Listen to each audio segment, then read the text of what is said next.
Yang berhormat Datuk Dr. Wan Aziza binti Wan Ismail. Terima kasih. Terima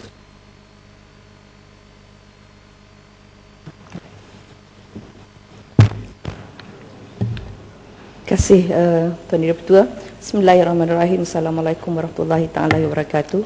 Tuan Dirti Ketua, sebelum saya menjawab dengan lebih lanjut pertanyaan yang dikemukakan oleh Yang Berhormat Pematang Pau pada hari ini, izinkan saya untuk turut menjawab soalan ini bersekali dengan soalan-soalan yang diutarakan oleh beberapa ahli yang berhormat yang lain, kerana ia menyentuh perkara yang sama, iaitu soalan dari Yang Berhormat Limbang bertarikh juga pada hari ini 19 Oktober pada nombor 19. Kedua, soalan oleh Yang Berhormat Ranau nombor 44 bertarikh 20 Oktober. Soalan oleh Yang Berhormat Lubuk Antu nombor 29 bertarikh 3 November. Soalan oleh Yang Berhormat Gelang Patah nombor 20 bertarikh 4 November. Soalan oleh Yang Berhormat Pinampang nombor 26 bertarikh 16 November. Soalan oleh Yang Berhormat Kinabatangan nombor 22 bertarikh 1 Disember. Soalan oleh Yang Berhormat Kota Kinabalu nombor 25 bertarikh 2 Disember. Soalan oleh Yang Berhormat Lawas nombor 23 bertarikh 3 Disember. Dan soalan oleh Yang Berhormat Julau nombor 29 juga bertarikh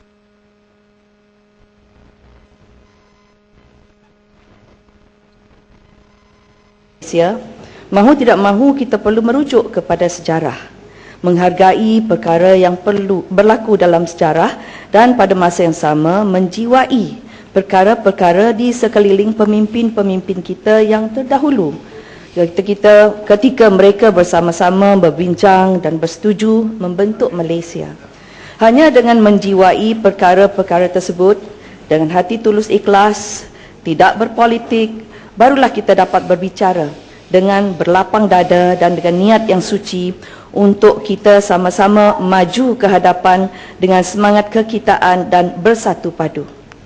Untuk makluman ahli yang berhormat, Perjanjian Malaysia merangkumi dengan izin pembuka kata itu quote, with annexes including the constitutions of the states of Sabah, Sarawak and Singapore, the Malaysia Immigration Bill, an agreement between the governments of the Federation of Malaya and Singapore on common market and financial arrangements. Penutup kata. Di dalamnya juga dinyatakan dengan jelas dalam artikel 8, iaitu saya quote lagi, pihak-pihak kepada perjanjian akan mengambil langkah perundangan, eksekutif atau langkah-langkah lain bagi melaksanakan jaminan, janji dan syur yang terkandung dalam bab 3 serta Annex A dan Annex B kepada laporan IGC setakat mana yang tidak diperuntukkan secara nyata dalam perlembagaan persekutuan. Unquote. Pada masa yang sama, Tuan Dirti Ketua, saya ingin memperbetulkan fakta di dalam soalan yang diutarakan oleh Yang Berhormat Pematang Pau pada hari ini, di mana Yang Berhormat menyatakan Perjanjian Malaysia 1963 iaitu adalah 20 perkara dengan Sabah dan 18 perkara dengan Sarawak. Ingin saya jelaskan bahawa Perjanjian Malaysia 1963 dengan perkara 18 dan yang diutarakan oleh Sarawak dan 20 perkara yang diutarakan oleh Sabah merupakan dua perkara yang berbeza. Saya ingin membacakan antara petikan daripada buku yang dikarang oleh Yang Berbahagia Datuk J.C. Fong berjudul Constitutional Federalism in Malaysia tahun 2008. Untuk makluman Dewan Yang Mulia ini, saya perlu menghormati aspirasi daripada negeri Sarawak dan juga aspirasi daripada negeri Sabah. Jadi saya memetik Yang Berbahagia Datuk J.C. Fong yang mengatakan perkara yang diutarakan oleh Sarawak dan 20 perkara oleh Sabah seperti berikut.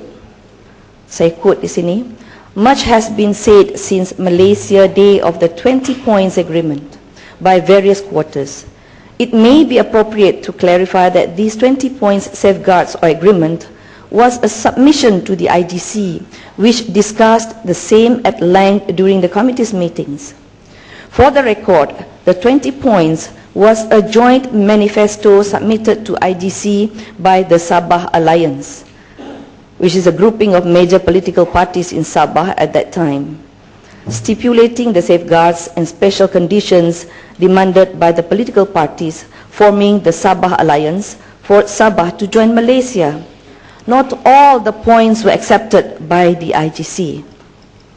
Seterusnya, beliau turut menambah, it is thus the Malaysia Agreement and not the 20 points for Sabah and the 18 points for Sarawak, which binds all parties in the formation of Malaysia or for Sabah and Sarawak to join the new federation.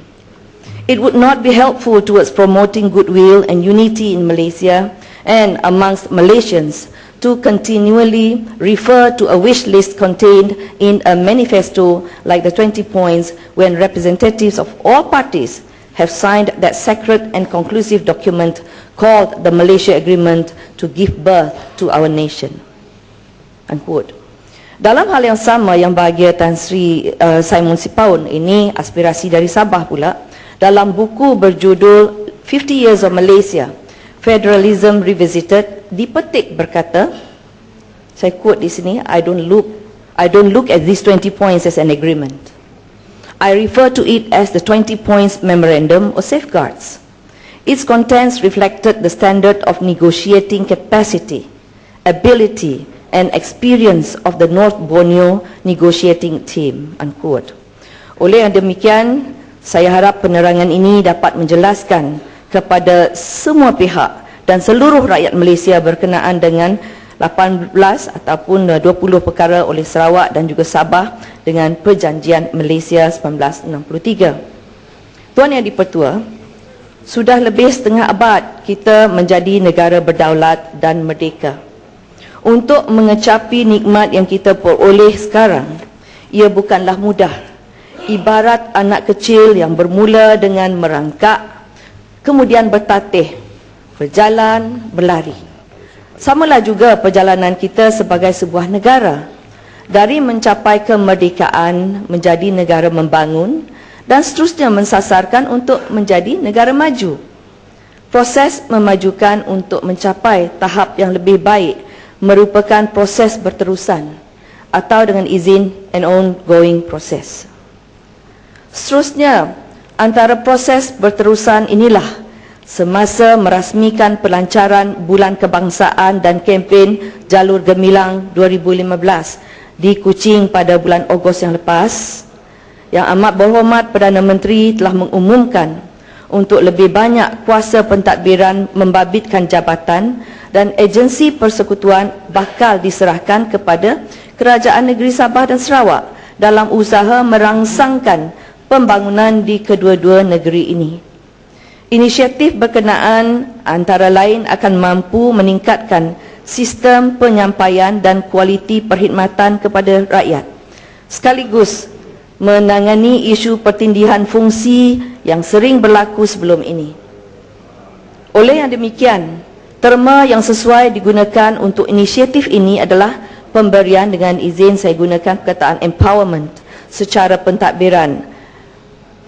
Kerajaan di bawah kepimpinan Yang Amat Berhormat Perdana Menteri hari ini komited untuk melaksanakan pemberian empowerment secara pentadbiran yang dinyatakan tersebut berdasarkan kepada ketetapan-ketetapan yang dinyatakan di dalam Perlembagaan Persekutuan dan Undang-Undang Negara.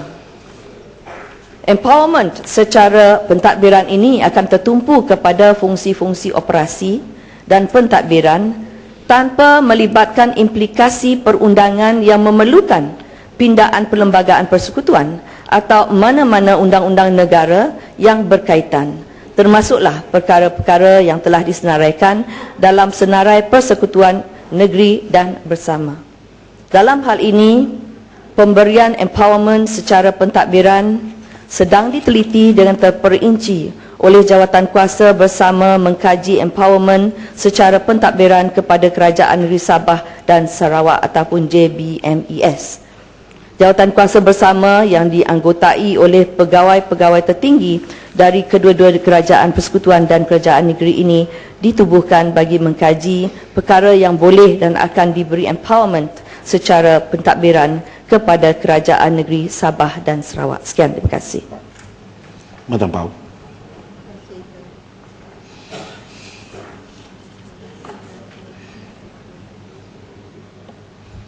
Terima kasih Tan Sri Yang di-Pertua atas jawapan yang panjang lebar, ambilkan sejarah. Tetapi apa yang penting saya nak tanya, terima kasihlah pencerahan tentang kuasa yang diberikan, yang telah diumumkan oleh Yang Amat Berhormat Perdana Menteri kita kepada Sabah Sarawak mendapatkan kuasa. Dan apakah beli pencerahan bilakah perkara ini akan berkuat kuasa?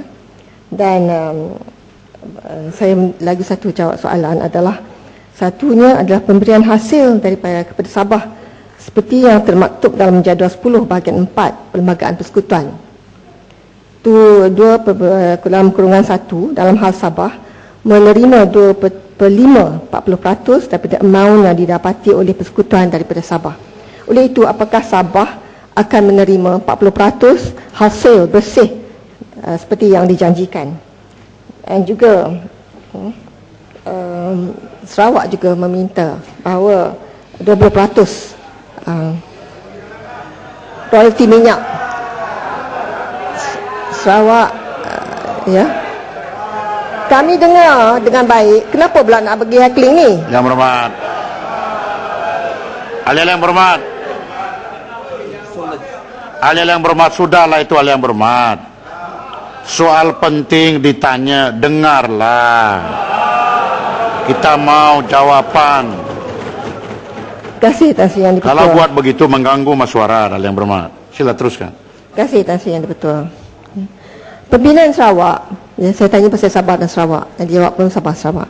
Pimpinan Sarawak bangkitkan royalti minyak 20% selaras dengan keperluan pembangunan di bawah perkara 18.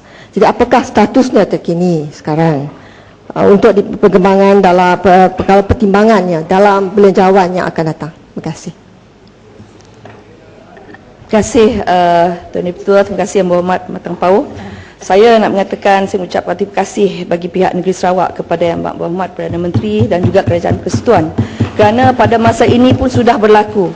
Bukan sahaja perbincangan, malah ada yang telah sedang dalam proses diambil tindakan, di mana seperti yang saya nyatakan tadi, JBMES, Jawatan Kuasa Bersama melibatkan negeri Sarawak dan Sabah di peringkat negeri, telah ditubuhkan jawatan kuasa ini untuk melibatkan sebanyak-banyak perkara yang memberi kuasa kepada kerajaan negeri, di mana peranan dan dalam menentukan keutamaan dari segi lokasi projek pembangunan di negeri masing-masing diberi keutamaan kepada negeri.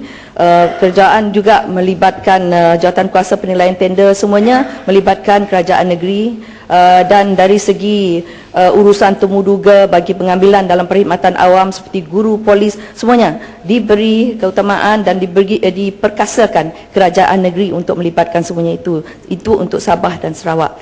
Dan bila sebenarnya seperti yang saya nyatakan sudah pun berlaku, cuma bila pengakhirnya it's a continuous process. Dengan izin, itu adalah proses yang berterusan, di mana melibatkan juga dari segi royalti.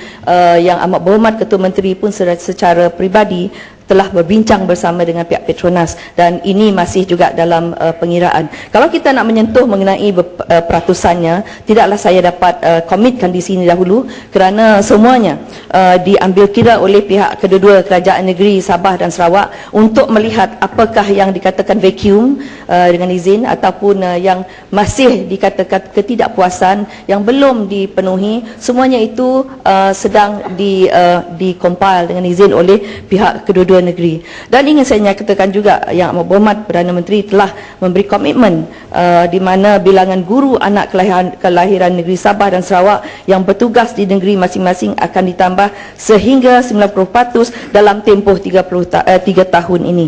Jadi itu saja yang dapat saya komitkan di sini, Yang Berhormat dan Tuan Dipertua. Terima kasih.